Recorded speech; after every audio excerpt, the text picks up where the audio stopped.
तो तुसां मोटियां वाले जेह्ड़े अजीरात है अजीरी है उसके मतलब भी दरियाफ्त किया। मैं तुहानूं वजाहत कर छोड़ा जेह्ड़ी मेरे इल्म च है उस गल्ला थोड़ी बहुत कमी पेश है।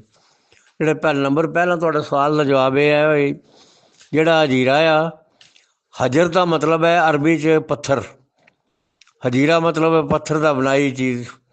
ये असल इस इलाके जिसलै मुगलों की सल्तनत ही तो शेर शाह सूरी ने कब्जा कर लिया तो उसके खिलाफ एक किस्म का समझ लो मजाहमत है।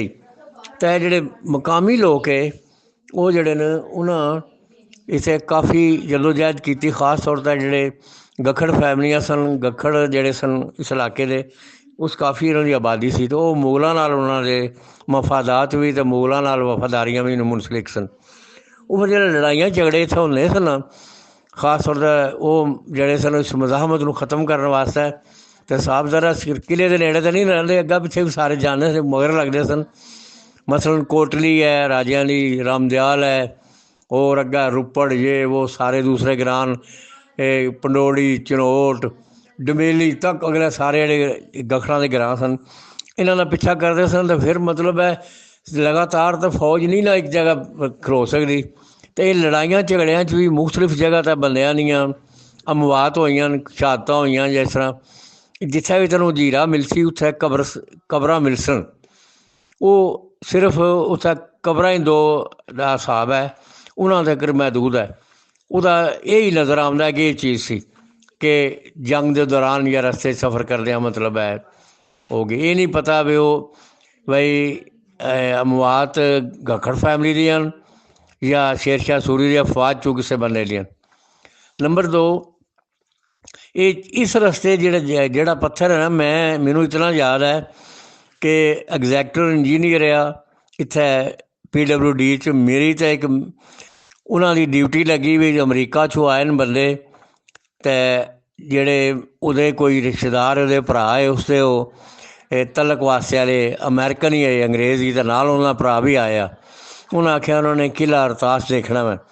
किला रतास जिसलै वो ऑप्शन तुसी दो बंदे होवो मिर्ज़ा नज़ीर ते तुसी जेह्ड़े उस इलाके दे रहना थोड़ी बहुत मालूमात लै सुनो। वो फिर सारी दूसरे दिन सुबह आए तो असीं उत्थे पहले मौजूद सां। तो उसने अंग्रेज़ी च उन्होंने आख्या जेह्ड़े खालिद साहब सन एग्जैक्टर इंजीनियर डिस्ट्रिक्ट जेलम दे PWD दे, उन्हें दस्सिया भी ये पत्थर कित्थों आंदा रहा तो इनू केह् आखदे। उस आख्या it is called Sandy stone and ब्राट from the तरक्की माउंटेन्स। ये तरक्की का पत्थर है। तुसीं अजकल देखो जेह्ड़ा हुण पत्थर आंदा है ना पिया साढ़े तरक्की तो हाले भी लोग इस्तेमाल करते हैं। असां मैं डमेली कॉलेज के बुनियादा च इस्तेमाल किया है।